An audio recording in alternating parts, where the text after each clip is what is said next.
Shalom kakak, om, tante, opa, oma. Lewat program ini, kita akan belajar tentang Alkitab lebih dalam lagi dengan menggunakan bahasa yang lebih santai. Yang mau bertanya, bisa disampaikan lewat kolom komen, dan juga jika ada yang butuh dukungan doa, bisa disampaikan lewat kolom komentar yang ada di YouTube channel ini maupun yang ada di Facebook. Juga mohon dukungannya dengan like, subscribe, dan tekan tanda loncengnya. Dan jika ada yang ingin mendukung lebih lewat dana, bisa disampaikan lewat nomor rekening yang tersedia di kolom deskripsi. Dan lebih dari segalanya, mohon dukungan doanya ya, agar program ini bisa menjadi berkat bagi banyak orang, terlebih menyenangkan hati Tuhan. Oh ya, program ini akan selalu menemani kita setiap Senin sampai Minggu, setiap malam. Selamat mengikuti, Tuhan Yesus memberkati semuanya. Tuhan,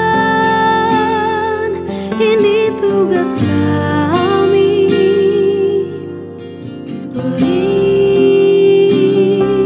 keberanian bagi kami. Shalom semuanya, selamat malam.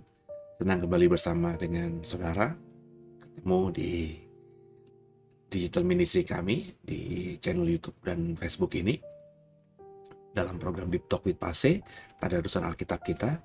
Dan sebelum kita mulai program ini, saya mengajak kita untuk terlebih dahulu berdoa, meminta agar Tuhan berikan kita semuanya rema, hikmat, sehingga ayat-ayat yang kita baca pada malam hari ini bisa dimengerti, bisa kita singkapkan yang tersembunyi, dan Tuhan mampukan kita untuk bisa nanti bukan cuma mengerti, tapi juga bisa menghidupinya di sepanjang sisa hidup kita masing-masing.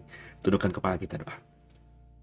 Mengucap syukur Tuhan buat malam hari ini, kami boleh ada dalam program ini kembali, dan berkati kami semuanya, tolong kami semuanya, berapi kami semuanya Tuhan, sehingga lewat pembacaan surat Ibrani pasal yang ke-9 pada malam hari ini, kami semakin paham bagaimana kami harus bersikap, berbuat berperilaku, berkarakter, sehingga di sisa hidup kami ini bisa efektif jadi berkat bagi banyak orang seperti yang Tuhan mau, dan di sepanjang hidup kami di atas segala-galanya bisa membuat Tuhan bangga, tersenyum, menyenangkan hati Tuhan. Jangan satupun kami yang Kau lalui Tuhan. Haleluya. Amin. Bapak Ibu, siapkan Alkitab kita masing-masing. Malam hari ini kita akan coba membaca Ibrani pasal yang ke-9 ya. Sambil kita menyiapkan Alkitab kita, saya juga menyiapkan ayat-ayat untuk kita munculkan di layar handphone, layar laptop, TV, layar gadget kita ya. Sama-sama kita siapkan. Hanya Engkau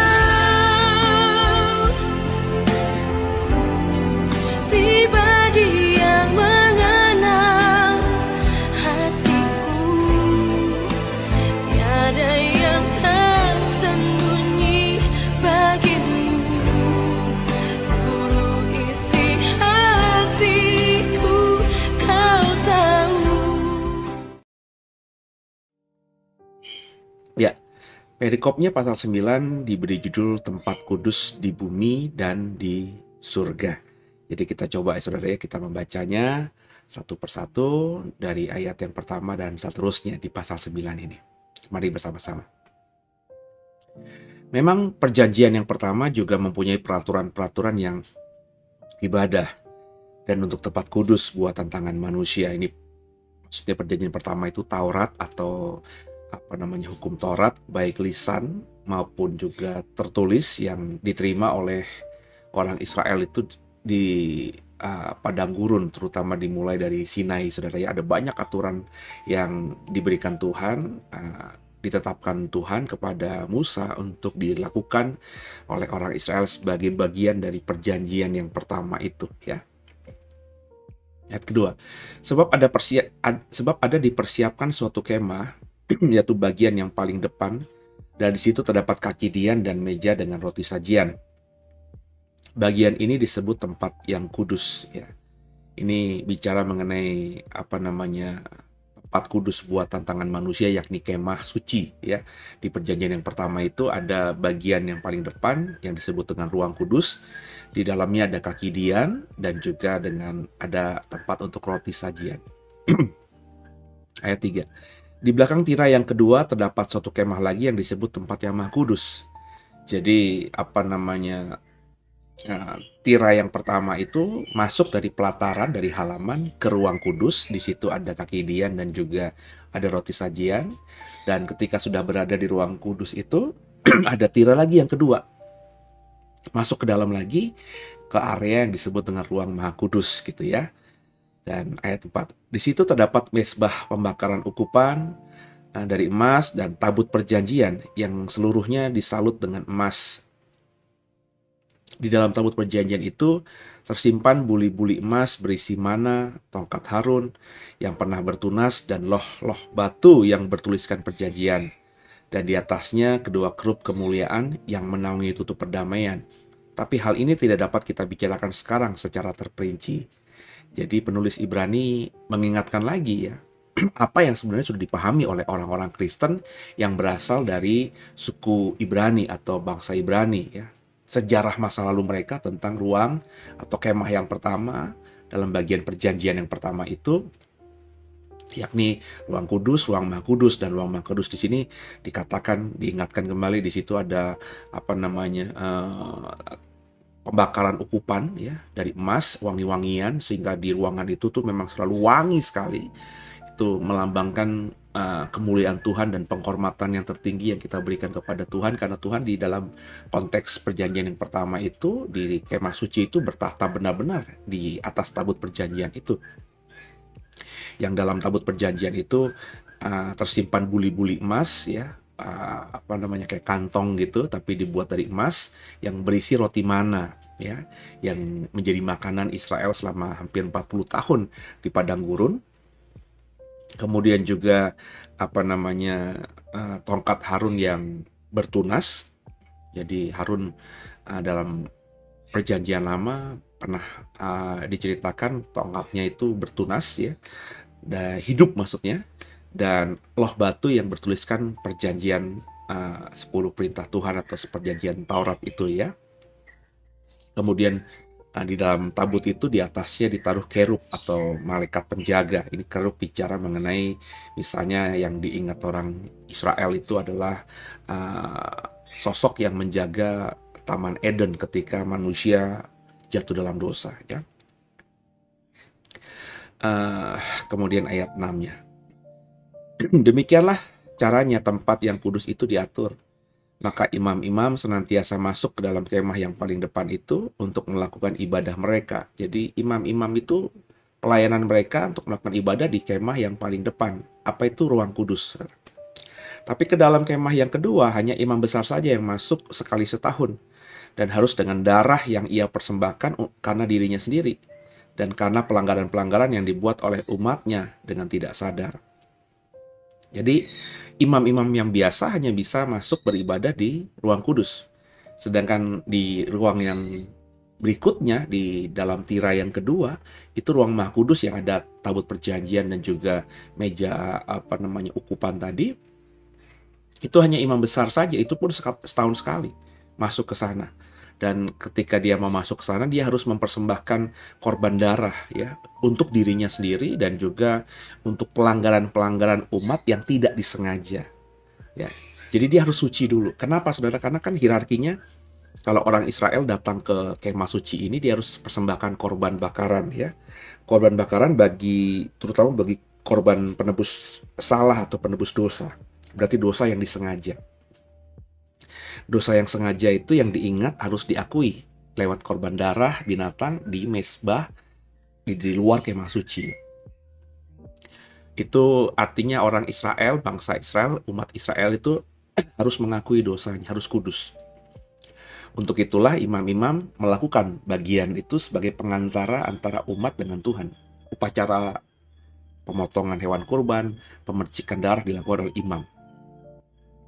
Imam-imam yang menjadi pengantara umat yang mengakui dosanya ini kemudian bisa masuk ke ruang maha kudus, bisa masuk ke ruang kudus untuk beribadah.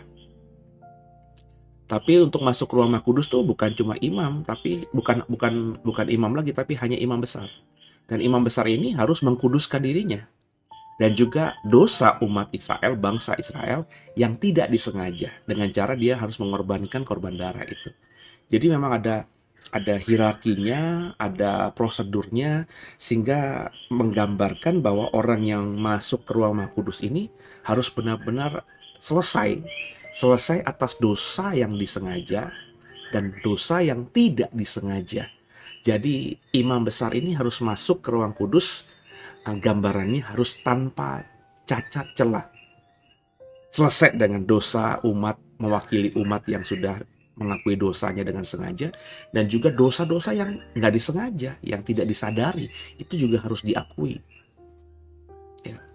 Jadi gambaran Yesus Kristus nanti kalau kita baca ayat di bawahnya bahwa Yesus mengampuni dosa sengaja dan dosa tidak disengaja kita, selesai di atas kayu salib. Itu dalam diri Yesus. Kita imani sungguh. Nah makanya ya bagi saya tidak salah kemudian kalau sebagai orang percaya yang sudah diampuni dosa yang sengaja dan tidak sengaja itu dalam keseharian kita, ya namanya juga masih manusia. Kan yang diampuni itu ya benar-benar dosa yang kita akui di hadapan Tuhan. Ya. Jadi harus kita akui itu, cuma tidak perlu lagi kita ada penebusan darah lagi karena penebusan darah Yesus sudah selesai. Ya. Hakikatnya sekarang kita tinggal mengakui saja dosa itu. Harus diakui, dosa itu harus diakui dan diakui dan memohon pengampunan Tuhan. Tapi nggak perlu lagi ada prosedur-prosedur korban darah karena darah Yesus sekali untuk selama-lamanya. Penebusan darah Yesus itu atas dosa kita itu berlaku untuk selamanya, selama kasih karunia Tuhan masih ada. Tapi bagian kita sebagai umat pilihan Allah seperti bangsa Israel bukan cuma harus mengakui tapi harus korban darah. Tapi kita nggak perlu korban darah karena korban darah kita sudah dilakukan Yesus sekali. Tapi kita harus mengakui, ya, mengakui dosa kita yang sengaja, ya, yang kita tahu. Nah, dalam representasi Ibrani pasal 9 ini, bagaimana imam besar harus mengakui dosanya dan juga dosa yang tidak sengaja yang dilakukan oleh umat atau bangsa pilihan Allah ini, Israel ini, kita juga harus memohon juga kepada Tuhan untuk, karena kita adalah imamat yang rajani ya. Kita nggak lagi butuh imam besar manusia. Yesus sudah menjadi imam besar dan Yesus saat ini sudah ada di surga. Maka bagian kita sekarang ini untuk masuk atau menghampiri tahta Tuhan, ya, berhadapan muka dengan Tuhan, meskipun masih dalam iman, belum dalam kenyataan, karena kenyataan nanti akan kita alami di surga.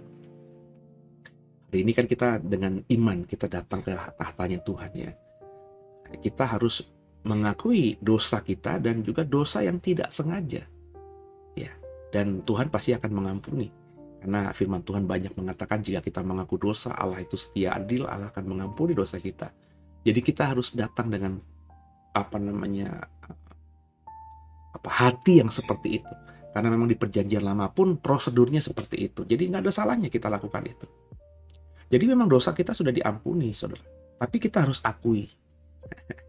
Ini yang akhirnya kalau bagi saya ada perbedaan sikap yang berbeda antara pandangan saya dan juga pandangan ini bukan pandangan original saya ya. Saya hanya mendengarkan dan memahami, menggumuli apa yang sudah ada ditafsirkan oleh para teolog hamba Tuhan sebelum saya yang lebih senior, yang masih hidup maupun yang tidak, sudah bersama dengan Tuhan di surga. Saya cuma mengimani dan menambahkan dengan pemahaman saya. Ini agak berbeda dengan pemahaman hamba Tuhan lain yang mungkin mengatakan bahwa kita sudah diampuni dosanya di atas kayu salib. Kita sudah terima kasih karunia. Maka dosa kita yang dulu, yang sekarang, dan bahkan yang belum kita perbuat itu sudah diampuni. Maka kita nggak boleh lagi gitu ya, dalam artian ya mengaku dosa kita. Seolah-olah kita tidak lagi percaya pada korban darah Yesus. Jadi ya sudah ya, kita hidup pokoknya terus aja gitu beriman kepada Tuhan, maka Tuhan nggak akan ingat-ingat lagi dosa kita. Jadi kalau ke depan kita berbuat dosa, ya sudah, Tuhan pasti akan ampuni total. Nah, ini kalau bagi kami, bagi saya ya setengah benar ya. Maka Tuhan memang akan mengampuni semua dosa kita kapanpun gitu ya. Selama kita minta ampun kepada Tuhan. Bukan berarti kita dengan demikian kita tidak menghormati salib Tuhan. Loh, kita menghargai salib Tuhan. Kita mengimani bahwa salib Tuhan itu korban darah yang terakhir, sempurna. Ya, yang bukan dengan emas perak tapi dengan darahnya yang mahal itu sempurna sekali, berlaku selamanya. Tapi kita ya harus mengakui dosa kita itu ya. Ya, bedanya kami dengan orang-orang atau hamba Tuhan lain yang konon itu disebut sebagai yang hyper grace begitu itu, saudara ya. Kalau mereka itu tidak biasanya yang sepaham-pahaman saya nggak tahu ya berkembangnya sekarang apakah berubah apa tidak gitu. Tapi mereka ini mengajarkan di mimbar mereka ya kita nggak usah minta ampun lagi, nggak usah melakukan pertobatan lagi. Ya. Pengakuan dosa lagi itu nggak mereka kerjakan dalam doa mereka, dalam ekspresi mereka tidak pernah lakukan. Nah itu yang beda dengan saya dan yang saya ajarkan kepada saudara. Ya. Soal nanti siapa yang benar, bagaimana pemahaman yang benar yang Tuhan mau ya. Kalau saya sih sekarang ini ya persilahkan Tuhan aja nanti yang menjadi hakimnya gitu ya. Cuma itu yang saya pahami, yang saya imani juga dalam keseharian saya. Makanya kalau Bapak Ibu perhatikan setiap saya tutup program Deep Talk with Pase, saya selalu berdoa sederhana saja ya, Tuhan ampuni salah dosa kami. Yesus Kristus adalah Tuhan Juru Selamat kami yang hidup. Dan malam hari ini kami serahkan tubuh, jiwa, dan roh kami. Selesai, cuma itu saja. Ya, bagi saya itu sudah mewakili apa yang saya imani dan saya ajarkan. Bahwa saya sebelum menyelesaikan segala sesuatu atau menutup segala sesuatu atau perbuatan hari ini untuk beristirahat malam misalnya, ya mengakui dosa saya. Mengakui dosa saya ya dalam benak saya, meskipun saya tidak berkata Tuhan ampuni dosa saya yang saya sengaja maupun yang tidak saya sengaja. Karena dalam perspektif saya mestinya saya yang sudah percaya kepada Tuhan tidak lagi melakukan dosa yang sengaja. Jadi saya ketika berkata Tuhan ampuni dosa saya, itu dalam otak saya, dalam hati saya ya dosa yang ya mungkin saya dengan sadar melakukan dosa, namanya masih manusia yang mungkin tergoda, dan juga lebih banyak lagi dosa yang tidak saya sengaja, yang ya dosa ekspresi lah ya, yang saya selalu berkata berkali-kali, kita mungkin atau saya mungkin seringkali secara gestur badan, tatapan mata atau ucapan itu sebenarnya nggak niat menyakiti orang, tapi orang tersakiti gara-gara itu. Saya membuat status di sosial media, saya nggak niat menyakiti orang, tapi orang terlukai gitu ya, ngerasa misalnya ya kok nih si Pase lagi nyindir gue nih, siapa tahu kan, saya nggak tahu saudara ya. Saya khotbah nggak niat nembak siapa-siapa, tapi orang yang dengar khotbah saya itu merasa saya kayaknya dihajar habis-habisan, sehingga akhirnya marah sama saya, seolah-olah saya bikin khotbah itu untuk nyerang dia. Nah, itu kan dosa yang tidak saya sengaja, saudara. Ya Tuhan tahu saya tidak pernah membuat khotbah itu ya untuk nyerang orang tertentu. Ngapain gitu, saudara ya? Nah, kalau bagi saya ya, kalau saya kenal orang itu dan saya tahu orang itu salah, saya mendingan tegur langsung orang itu. Nanti kalau orang itu mau dengar apa enggak ya urusan berikutnya, dan saya mungkin kalau kedua kali, tiga kali saya tegur dia tidak mendengarkan, ya sudah selesai bagian saya. Ngapain saya urusin orang ini lagi? Karena firman Tuhan kan begitu ya. Jadi kalau di khotbah itu ya khotbah atau materi untuk umat banyak, untuk orang banyak, bukan untuk 1, 2, 3 orang saja, bukan untuk jemaat doa. Apalagi sekarang saya dengan kesadaran bahwa khotbah hari Minggu saya itu khotbah yang memang di-share kepada orang banyak, bukan cuma jemaat doa ya. Jadi tentu dalam perspektif itulah saya ketika menyusun khotbah nggak niat sedang nyerang 1, 2 orang. Meskipun harus diakui ketika saya bikin khotbah itu mungkin ada 1, 2 orang yang saya kenal deket yang sedang saya pikirin, kenapa dia begini ya, apa masalahnya ya, kok dia dapat masalah seperti ini. Kan namanya manusia, apalagi saya gembala, kan saya mikirin mungkin 1, 2 orang ini. Dan mungkin karena memikirkan itu, ada nuansa-nuansa pikiran itu yang tertuang dalam khotbah itu. Tapi bukan dengan intensitas atau bukan dengan sengaja untuk ngomongin orang itu dalam khotbah ya. Namanya manusia kan, dengan alam bawah sadar kami, kita akhirnya ya bukan sengaja ya, tertuang lah gitu ya pemikiran seperti itu dalam khotbah itu, tapi bukan dengan sengaja nembak orang tertentu, enggak ya. Saya berkata ya di atasnya, dan itu yang saya ajarkan kepada orang-orang mahasiswa saya karena dosen mata kuliah ilmu berkhotbah, saya mengatakan nggak boleh begitu ya. Khotbah itu nggak boleh untuk nyerang orang. Tapi kalau orang gara-gara kita bikin khotbah yang benar-benar tulus, benar-benar berani, terus orang itu merasa dirinya terluka atau ditampar tanda kutip oleh khotbah kita, dan orang itu bisa marah sama kita karena dianggap kita itu nyerang dia, ya mau apa gitu ya. Yang penting kita tidak berniat begitu kan, hakimnya Tuhan ya. Kalau orang itu mengekspresikan dan kita tahu dia marah, ya kalau memang kita dekat dengan dia ya kita hampiri, kita ajak ngobrol, kita WhatsApp. Saya nggak pernah ngomongin itu kepada kamu gitu ya, itu khotbah yang umum dan itu kan kebenaran. Jadi kalau memang merasa bahwa saya itu menyerang kamu, itu bukan kebenaran, dan ya meskipun bukan kebenaran ya saya minta maaf kalau khotbah itu membuatmu terluka. Bagi saya nggak salah ngomong begitu ya. Tapi kalau orang itu tetap marah-marah, ya sudah, saya nggak mau lagi, saya marah sama pastor, saya mau keluar aja dari gereja ini, ya sudah. Yang penting kita sudah utarakan kita tidak menyerang orang itu ya. Jadi kalau orang itu terluka ya karena dengar khotbah yang hamba Tuhan sampaikan di mimbar, ya dia pergi, ya silahkan aja. Dan bagi saya orang seperti ini kalau karakternya nggak berubah di khotbah manapun, ya dia bisa terima kalau khotbahnya itu enak di kuping dia. Dan kalau khotbah itu nggak enak di kuping dia akan sakit hati lagi, dia akan keluar lagi. Tipikal ini karakter, saudara. Makanya saya selalu berkata, orang yang gampang pindah-pindah gereja dalam durasi 3 tahun, 5 tahun dia pindah gereja, bahkan ada yang cuma setahun bertahan di gereja ini pindah lagi. Orang yang nggak bisa setia dalam satu komunitasnya, dalam satu gerejanya, itu orang yang terindikasi kuat karakternya belum berubah, karena gampang terluka, gampang baperan, gampang sakit hati, gampang merasa nggak nyaman ya. Alih-alih dia pasti bersaksi, ya saya nggak nyaman lagi, saya nggak sejahtera lagi ya di tempat itu ya. Jadi gampang pergi. Nah itu kalau itu karakter ya, dimanapun dia berada dia akan seperti itu.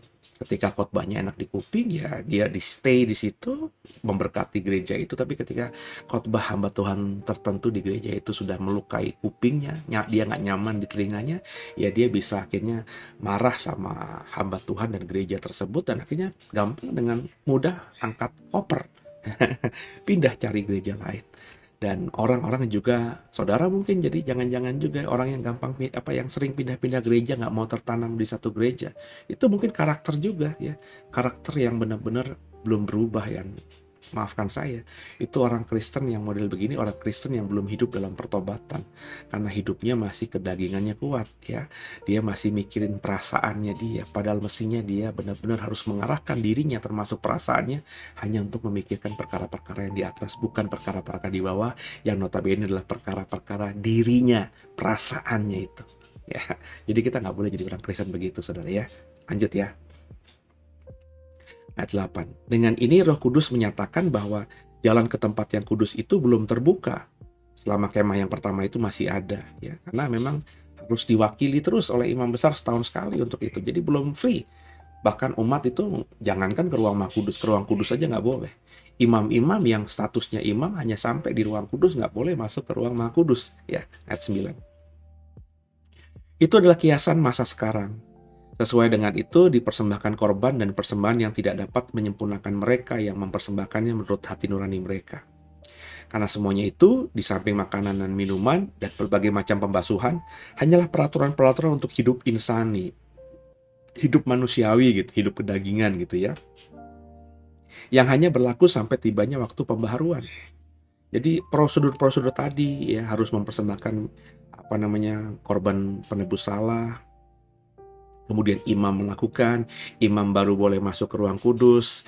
Untuk itu imam melakukan ibadah di ruang kudus. Kemudian imam besar mereka itu baru boleh masuk ke ruang maha kudus ketika mempersembahkan korban juga buat dosanya imam besar itu sendiri dan juga dosa-dosa yang tidak sengaja. Itu hanya gambaran. Dikatakan oleh penulis surat Ibrani ini, itu peraturan itu hanya berlaku sampai tiba waktu pembaharuan, ya. Tiba reformasi, tiba pembaharuan, ya. Pembaharuannya itu kapan? Nah, ini yang penulis Ibrani mau tekankan di ayat-ayat atau kalimat-kalimat setelahnya. Perikopnya Kristus dan adalah pengantara dan perjanjian yang baru, ayat 11. Tapi Kristus telah datang sebagai imam besar untuk hal-hal yang baik yang akan datang. Ia telah melintasi kemah yang lebih besar, yang lebih sempurna, yang bukan dibuat oleh tangan manusia. Artinya yang tidak termasuk ciptaan ini. Ya, dia kemah yang lebih besar itu dia sudah melintasi kemah yang lebih besar, yang lebih sempurna itu maksudnya adalah sorga. Karena Musa kan di ayat-ayat sebelumnya pada rusakan kitab kita yang semalam kita berkata Musa itu melihat, ya, dalam penglihatan itu apa yang dia lihat di surga itu yang kemudian dia dapat perintah Tuhan buat itu seperti itu gambarannya, lukisannya seperti itu, ilustrasinya seperti itu dalam bentuk kemah suci. Jadi tentu di ayat 11 ini bicara mengenai sorga. Yesus sudah melintasi itu, ya. Jadi jangankan kemah suci yang ada ruang kudus, ruang maha kudusnya, yang aslinya, yang sempurna, yang bukan buatan manusia, tidak termasuk ciptaan tangan manusia, yakni kemah suci yang di surga, itu Yesus sudah melewatinya, ya, melewati pelatarannya, melewati ruang kudusnya, bahkan sebagai imam besar dialah yang masuk atau berhak atau layak, paling layak masuk di ruang maha kudusnya, ya. Dia suci kudus adanya, ya. Jadi Yesus itu digambarkan penulis Ibrani dengan cantik sekali. Kalau kita perhatikan dengan tadarusan beberapa malam sebelumnya, ini sangat nyambung. Penulis Ibrani ingin menekankan bagaimana orang Kristen itu beriman berdasarkan dengan pemahaman Ibrani, pemahaman Judaism yang memang dikuasai atau dipahami, diimani sebelumnya oleh pembaca suratnya ini. Jadi memang penulis Ibrani ini ingin mengkaitkan sebenarnya bahwa kekristenan itu adalah penyempurnaan atau pembaharuan dari iman Judaism atau agama Judaism.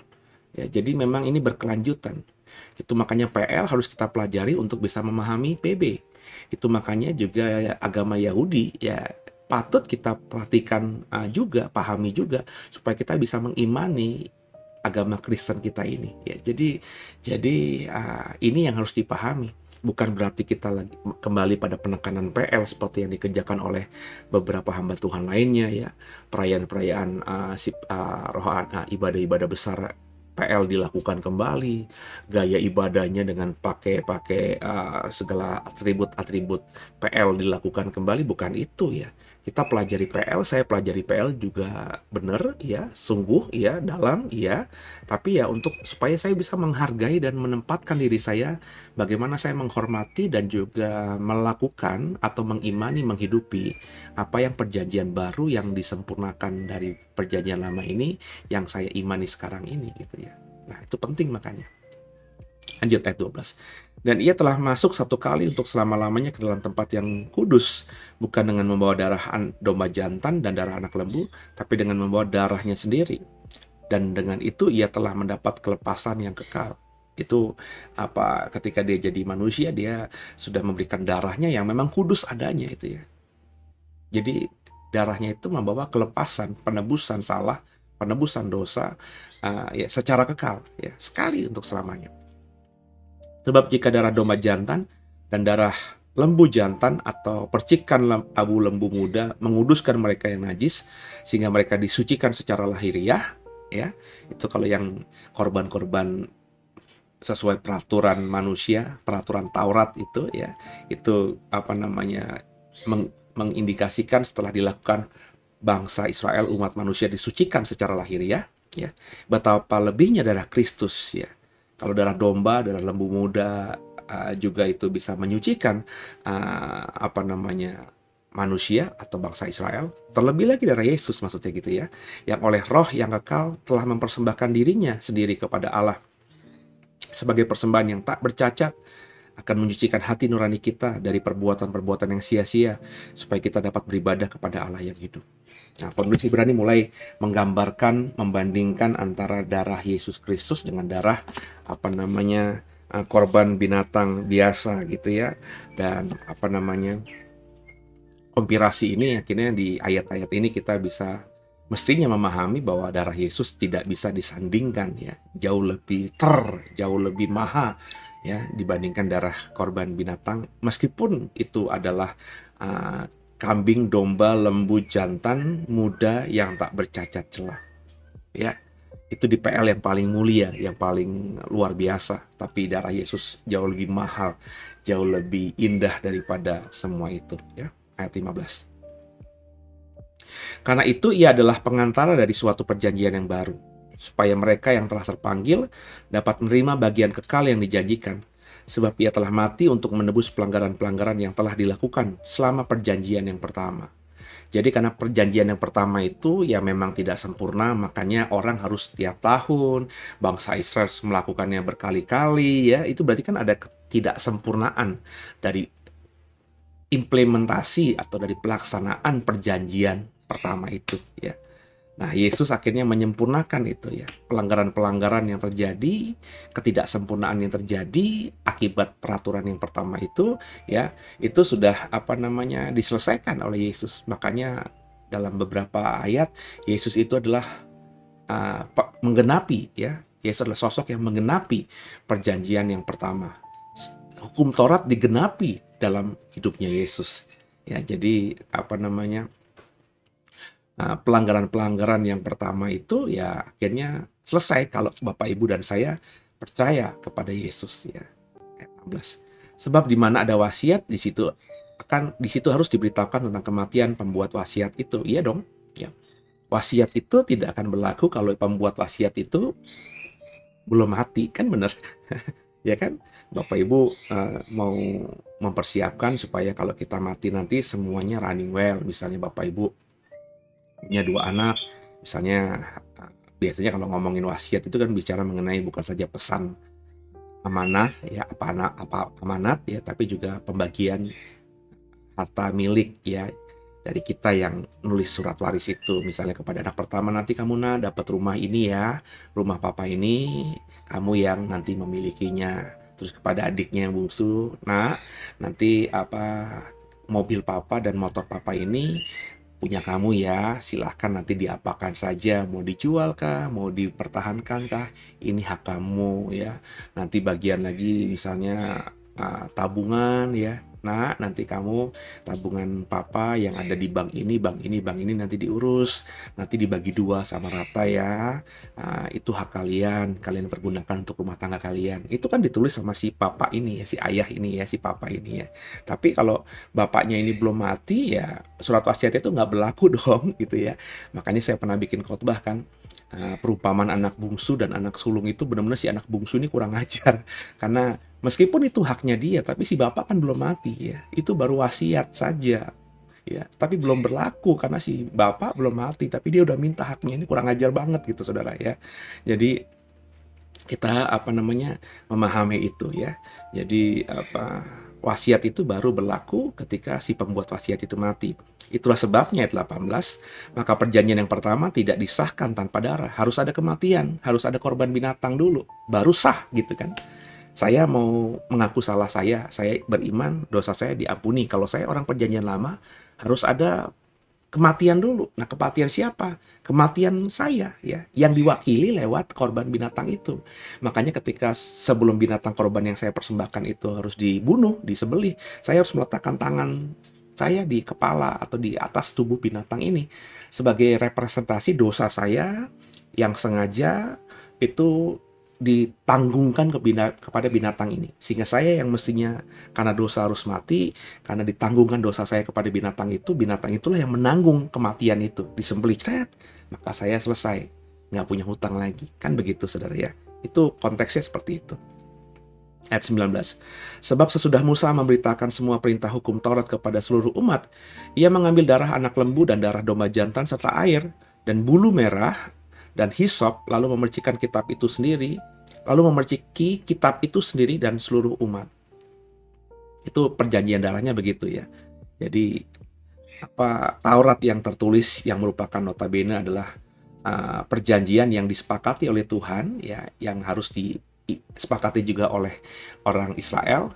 Kesepakatan itu benar-benar jadi perjanjian ketika ada korban darah ya, yakni tadi yang dijelaskan, kemudian sebagian darah itu dipercikkan ke kitab itu sebagai tanda bahwa mereka bangsa Israel dengan Tuhan sudah terikat akan perjanjian darah ya, sehingga perjanjian yang ada di kitab itu, di Taurat itu berlaku karena dengan perjanjian darah ya, berlaku mengikat ya, dengan ikatan yang kuat. Karena perjanjian darah yang saya pelajari dalam budaya apapun di dunia purba ya, bahkan sampai hari-hari ini, kalau orang sudah mengikat perjanjian dengan darah, dengan sesuatu itu susah, bahkan nggak bisa dilepaskan.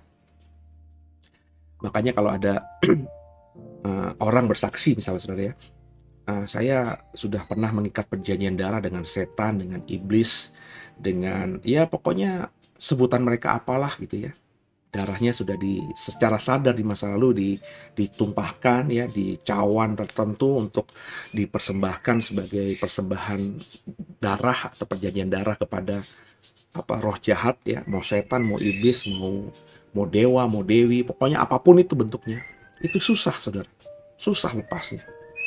Memang ada kasih karunia Tuhan ya. Misalnya Tuhan akhirnya pilih orang-orang tertentu yang di masa lalunya sudah mengikat perjanjian darah dengan iblis yang Tuhan mau pakai. Bisa, apa sih yang nggak mungkin bagi Tuhan?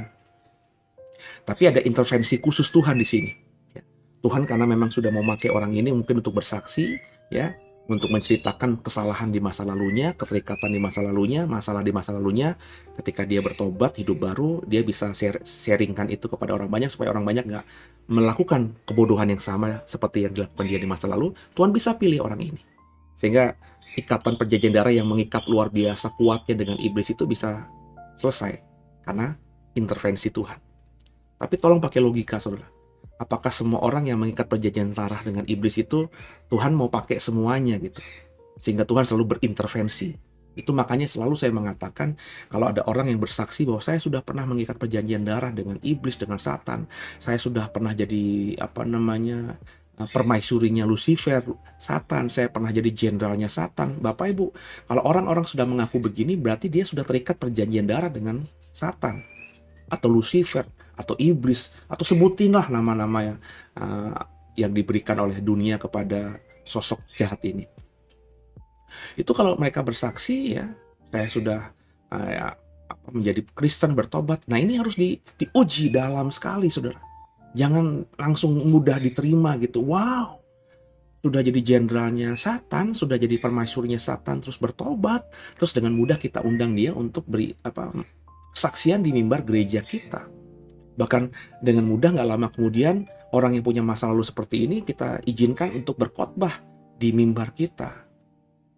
Saya bilang tadi berdasarkan firman Tuhan, kalau sudah perjanjian darah itu kuat sekali saudara. Jadi mestinya ya kita uji saja dulu ya. Sehingga saya lebih menghargai kalau orang yang punya kesaksian seperti itu dan berkata saya sudah berusaha keluar dari ikatan perjanjian dengan Satan itu 15 tahun yang lalu, 20 tahun yang lalu. Dan saya ketika benar-benar mau lepaskan diri dari perjanjian ikatan darah itu, saya benar-benar belajar, saya benar-benar melayani Tuhan ya. Saya benar-benar jadi orang yang benar, saya sekolah lagi setelah saya menjadi orang Kristen, bertobat, saya berusaha hidup kudus, saya sekolah lagi, saya ikut melayani bersama hamba Tuhan ini, dan track recordnya itu dimulai benar-benar dari bawah gitu ya. Dan dia benar-benar mau berubah gitu ya. Ya. Nah, ketika teruji selama pertobatannya, dia sudah menikah, terus keluarganya juga Shekinah Glory, hubungan dengan istrinya harmonis, dengan anak-anaknya bagus, kesaksian hidupnya bagus, benar-benar nggak ada cacat celanya gitu ya. Terus belasan tahun kemudian dia bersaksi seperti itu. Nah, mungkin bisa kita agak membuka diri bahwa oh, orang ini memang saya tahu kok selama dia bertobat ya hidupnya benar gitu. Saya pernah dengar juga dia kesaksian di masa lalu, tapi bukan di gereja ya, cuma di komunitas kecil doang. Ketika saya ngobrol sama dia, tapi saya lihat kok belasan tahun ini hidupnya benar. Berarti besar kemungkinan ya kesaksian yang dia saksikan kepada kita belasan tahun lalu itu benar. Dan kalau kita jadi gembala ya mungkin boleh kita izinkan dia untuk bersaksi di mimbar kita. Kenapa? Karena track record orang ini sudah kita kenal dengan sungguh. Tapi kalau baru kemarin bertobat ya, diberikan kesempatan nanti dulu, karena bisa jadi pada momen itu dia merasa diri sudah bertobat ya, tapi ikatan darah itu susah lepas saudara, sehingga ya kalau dia nggak jaga benar-benar ya dia masih menjadi milik Satan, masih menjadi milik iblis, karena ikatan darah itu nggak bisa diputuskan begitu saja dengan mudahnya. Maka di kemudian hari ya dia bisa menyesatkan orang, bisa kembali lagi ya. Dulu kan ada orang mengaku dukun besar ya, terus sering menyantet orang, ahli santet. Terus katanya konon karena mau menyantet pendeta tertentu ya, terus dia nggak bisa, dia akhirnya bertanya-tanya kenapa sama pendeta ini, gue sebel banget sama dia, kok santetnya balik lagi. Akhirnya dia ketemu, dia ngobrol, ternyata bertobat ngakunya gitu ya. Diundang di mana-mana, bersaksi di mana-mana. Tapi ya dukun ini udah mati.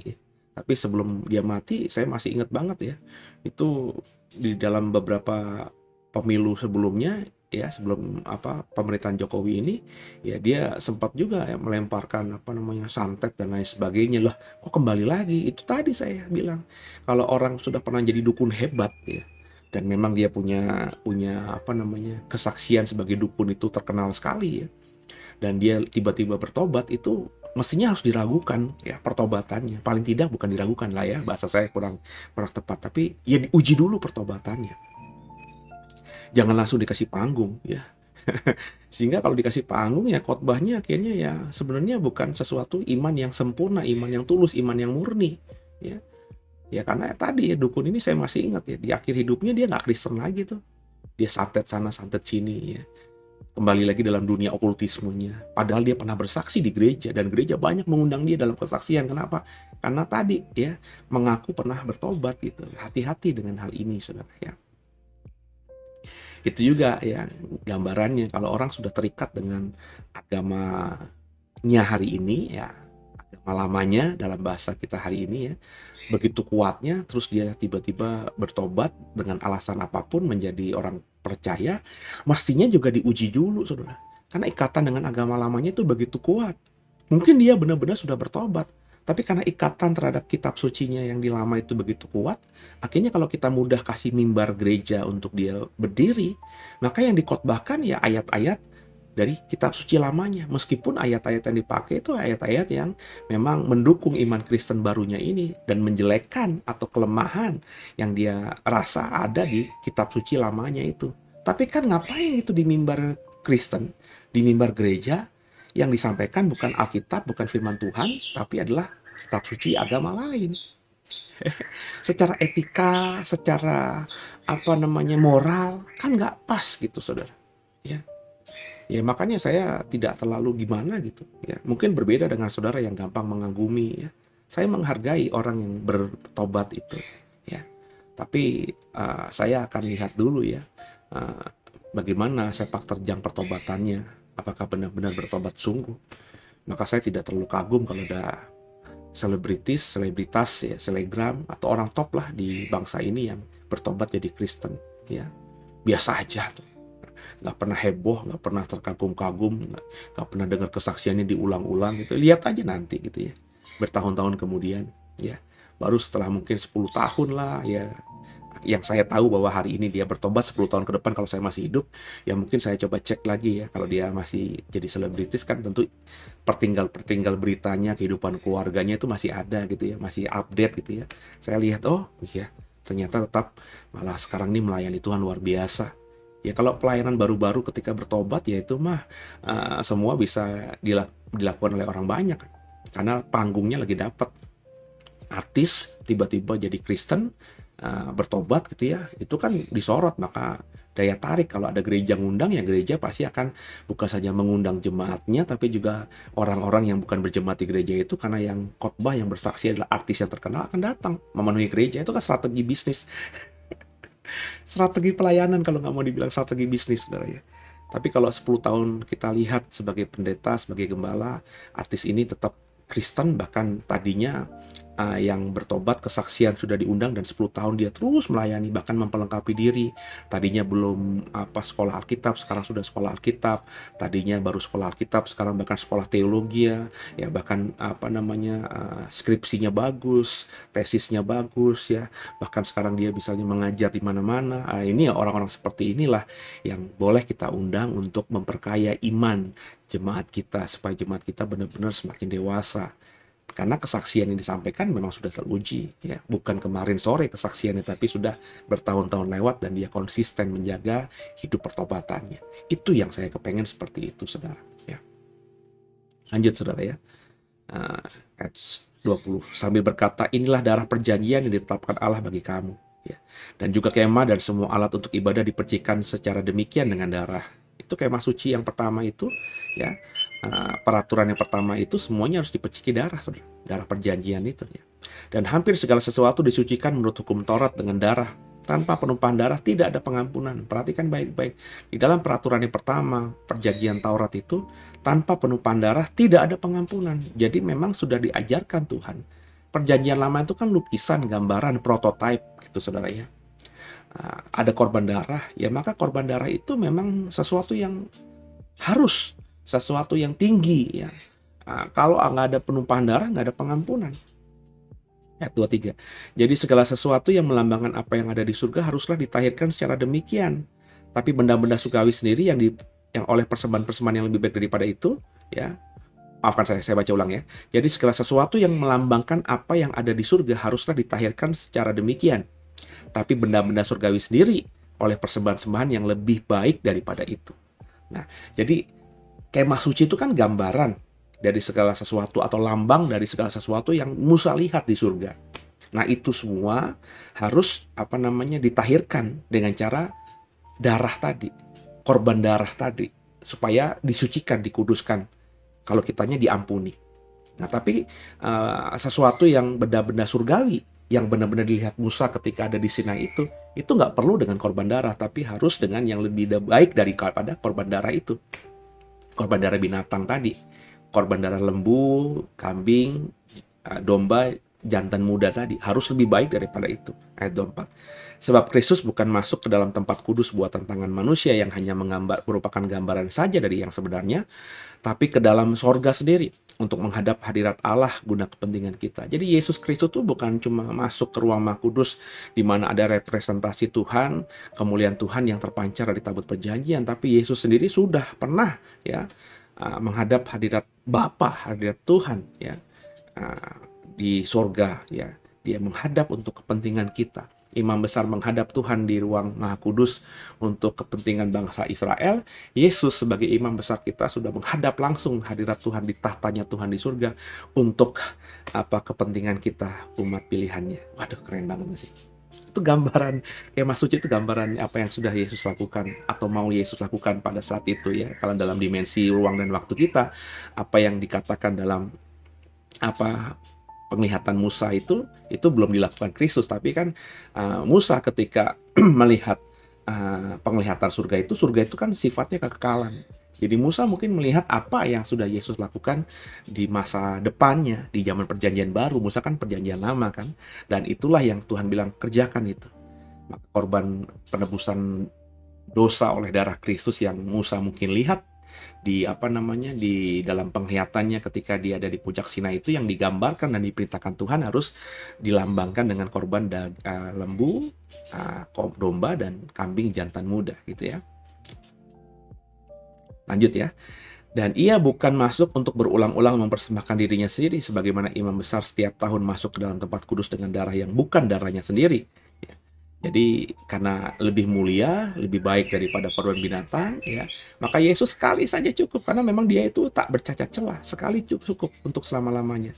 Tapi imam besar itu ya harus berulang-ulang, ya, bangsa Israel harus berulang-ulang gitu ya, mempersembahkan darah itu karena yang diberikan adalah darah binatang. Ya, bukan darah dirinya sendiri. Bapak Ibu harus ingat bahwa binatang itu meskipun jantan, muda, tak bercacat celah itu ya makhluk hidup yang memang ketika kita membaca kisah penciptaan itu lebih rendah daripada manusia. Dan kalaupun imam besar itu mengorbankan darahnya sendiri, pertanyaannya apakah imam besar ini kudus? Karena pada dasarnya semua manusia sudah jatuh dalam dosa, terikat dosa turunan itu, ya. Jadi ada dosa yang tidak sengaja yang mungkin berkali-kali dilakukan oleh si imam besar ini. Sehingga meskipun dia imam besar, ya dia tetap bersalah. Makanya imam besar ini ketika harus masuk ruang Maha Kudus, dia harus mempersembahkan korban bagi dirinya sendiri dan dosa yang tidak disengaja yang diperbuat oleh umatnya. Jadi dia juga berdosa, maka darahnya kalaupun dia mau curahkan ya nggak layak juga karena dia orang berdosa. Maka yang bisa memberikan darahnya sendiri, yakni manusia yang tidak berdosa. Itu kenapa Tuhan harus menjadi manusia. Karena ini bicara mengenai manusia. Ya. Dan supaya manusia ada yang tidak berdosa, sehingga darahnya itu bisa mengampuni dosa segala umat manusia, sekali untuk selamanya, ya maka harus Allah yang berinisiatif sendiri, berinkarnasi menjadi daging, menjadi manusia yang utuh. Maka itu anak Allah, Yesus Kristus diutus untuk mengambil peran ini. Sehingga Yesus ketika lahir bukan dengan kekuatan laki-laki kan, Maria mengandung tanpa perhubungan suami istri dengan laki-laki manapun, termasuk tunangannya Yusuf. Ya, dia mengandung dari yang kudus, maka anak yang dilahirkannya kudus. Yesus kudus sejak di kandungan, sejak lahirnya. Maka ketika dia akhirnya mengorbankan darahnya yang kudus itu sanggup menebus semua salah dosa manusia. Ini ya mau dibilang apa namanya seperti kepercayaan agama-agama lain, ya silakan saja saudara ya. Tapi saya percaya apa yang dipraktekkan, apa yang diimani oleh agama lain itu tidak presisi sama persis dengan apa yang kita imani ini. Karena bagi saya korban darah itu kan sudah ada sejak Adam. Maka tentu semua manusia yang keturunan Adam itu paham ya bahwa untuk menebus salah harus ada korban darah, kan begitu. Ketika Adam dan Hawa berdosa, mereka sadar mereka telanjang karena efek dosa itu, maka Tuhan kan membuat pakaian dari kulit binatang, berarti ada korban darah yang Tuhan sembelih binatangnya itu, ya. Dan dari kulitnya Tuhan buat menjadi pakaian untuk menutupi aurat manusia sehingga manusia tidak malu lagi satu dengan lainnya, kan begitu, ya. Dan Adam dan Hawa itu menceritakan itu kepada anak cucunya. Makanya Kain dan Habel pun mempersembahkan korban, ya kan? Habel mempersembahkan tetap korban darah binatang, Kain mempersembahkan ya persembahan syukurnya berupa hasil bumi karena dia seorang petani. Ya, dan saya percaya ketika akhirnya Kain, Set, anak-anak Adam lainnya beranak pinak, pengajaran dari Adam ini diteruskan oleh mereka sehingga ketika mereka diaspora ya tersebar ke seluruh dunia dengan akhirnya hubungan dengan Tuhan mulai semakin jauh, setiap manusia punya pemahaman sendiri dengan Tuhannya. Konsep penebusan darah untuk mengampuni dosa manusia itu ya dimiliki oleh semua bangsa yang akhirnya punya agama berbeda-beda. Itu makanya nggak heran agama-agama apapun di dunia ini ya memang ada konsep penebusan darah itu yang mirip, saudara. Ya, mirip tapi tidak sama. Nangkep saudara ya? Ya. Jadi ya bagi saya ya kalau ada yang bilang ya Kristen tuh mirip agama ini, kepercayaan ini, bahkan kepercayaan animisme, dinamisme juga melakukan hal ini. Ya itu memang ya dengan logika saya tadi kan itu ya sesuatu yang sangat mungkin ya. Karena kita semua adalah anak cucu Adam kan gitu kan. Adam mengajarkan ini kepada anak cucunya dan anak cucunya ketika tersebar punya pemahaman sendiri dengan Tuhan karena budaya lingkungan setempat, pergaulan setempat, sehingga konteks berimannya kepada Elohim Adonai akhirnya beraneka ragam, tapi konsep penebusan salah oleh korban darah itu kan tetap ada. Makanya agama di Indonesia yang terbesar juga kan ada konsep seperti ini. Ya, lanjut ya saudara ya. Sebab ayat 26, jika demikian ia harus berulang-ulang menderita sejak dunia ini dijadikan. Ya kalau harus enggak ya dia harus berkali-kali, tapi Yesus katakan enggak sekali untuk selamanya karena dia sudah kudus adanya, ya. Tetapi ya, sekarang ia hanya satu kali saja menyatakan dirinya pada akhir zaman untuk menghapuskan dosa oleh korbannya, ya. Ini akhir zaman maksudnya kemarin ya, ketika kedatangan yang pertama. Dan sama seperti manusia ditetapkan mati hanya satu kali saja, sesudah itu dihakimi, demikian pula Kristus hanya satu kali saja mengorbankan dirinya untuk menanggung dosa banyak orang. Ya, ketika dia menanggung dosa banyak orang, ya dia berdosa karena kita. Makanya Bapa memalingkan wajahnya. Sehingga Yesus kan, Elai, Elai, Bapa, kenapa kau tinggalkan aku, lema sabachthani. Karena dia sedang menanggung dosa manusia, sehingga Bapa yang kudus itu, Allah yang kudus itu, ya memalingkan wajahnya, tidak mau melihat Yesus yang sedang dia tahu sedang menanggung dosa manusia. Ya, terang dan gelap nggak bisa bersatu, tanpa kekudusan tidak seorang pun bisa menghadap Allah. Itu benar-benar dialami oleh Yesus. Bukan karena dia berdosa sengaja sendiri, tapi dia sedang dalam penanggungan akan dosa seluruh umat manusia. Dosa seluruh manusia yang sebelumnya, sebelum korban salib itu ada, sampai korban dosa bagi manusia yang berdosa hari itu, ketika salib itu terjadi, bahkan semua dosa sampai langit dan bumi ini lenyap. Apapun yang dilakukan manusia, semua dosanya sudah Yesus tanggung di atas kayu salib. Itu makanya perlu ketika dia mati, dia turun ke dunia orang mati untuk memproklamkan ini. Bahwa saya sudah mengampuni semua dosa, menyelesaikan semua dosa yang dilakukan oleh kalian-kalian. Ya, apa yang kalian lakukan di masa lalu itu, ya semua perbuatan dosa apapun, ya itu sudah tidak berdampak lagi atas dunia ke depannya. Ya, dia memproklamkan itu, dan kemudian juga itu yang diimani oleh para rasul dan juga yang kita lakukan sekarang ini. Dosa apapun di masa depan kalau kita akui di depan Tuhan Yesus Kristus dan percaya kepadanya, kita akan diampuni, dikuduskan. Begitu Bapak Ibu ya. Lanjut. Ayat yang 28. Demikian pula Kristus hanya satu kali saja mengorbankan dirinya untuk menanggung dosa banyak orang.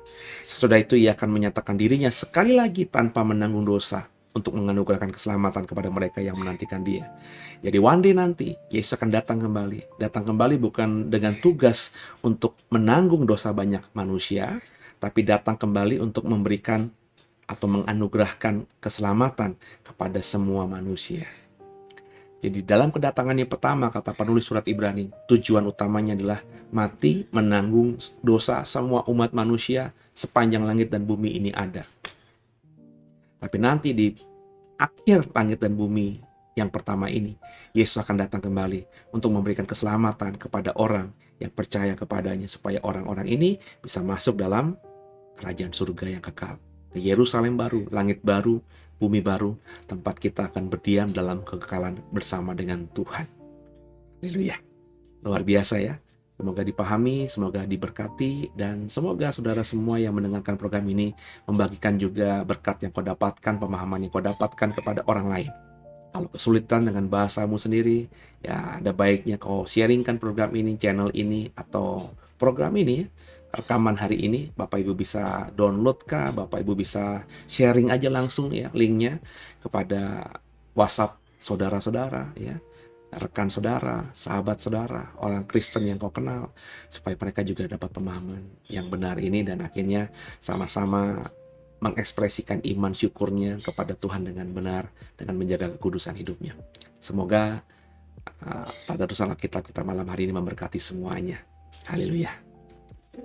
Banggaku punya Bapa sepertimu, yang tak pernah meninggalkanku.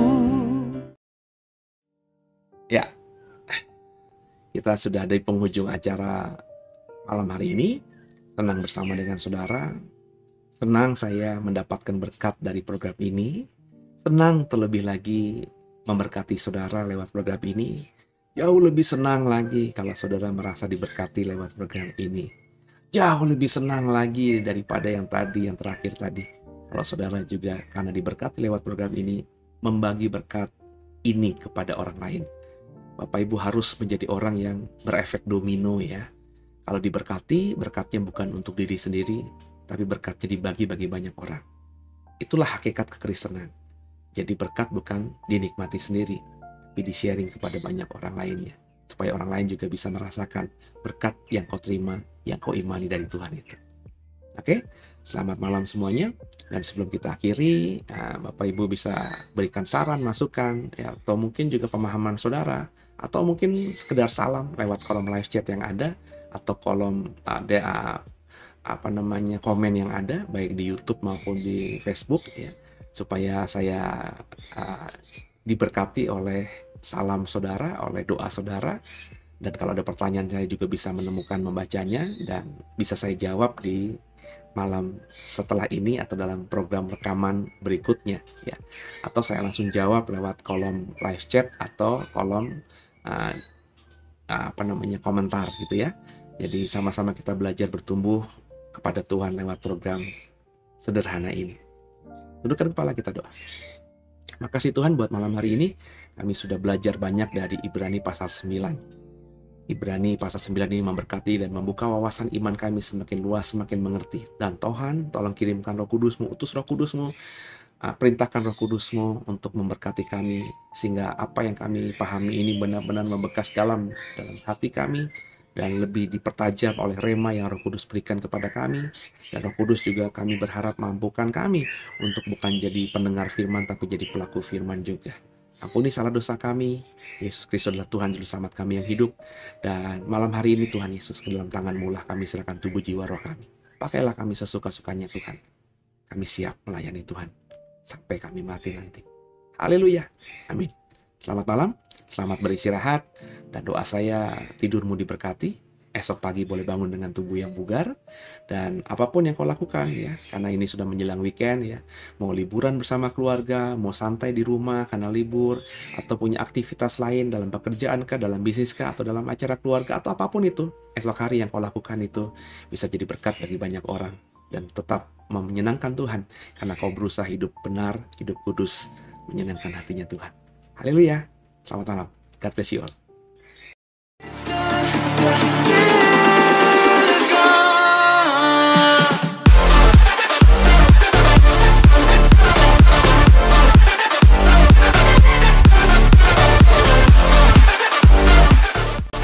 Bapak Ibu yang merasa diberkati dan ingin memberkati kami lebih lewat dana, dapat disalurkan melalui scan barcode berikut ini atau ditransfer melalui rekening yang ada di layar Bapak Ibu Saudara.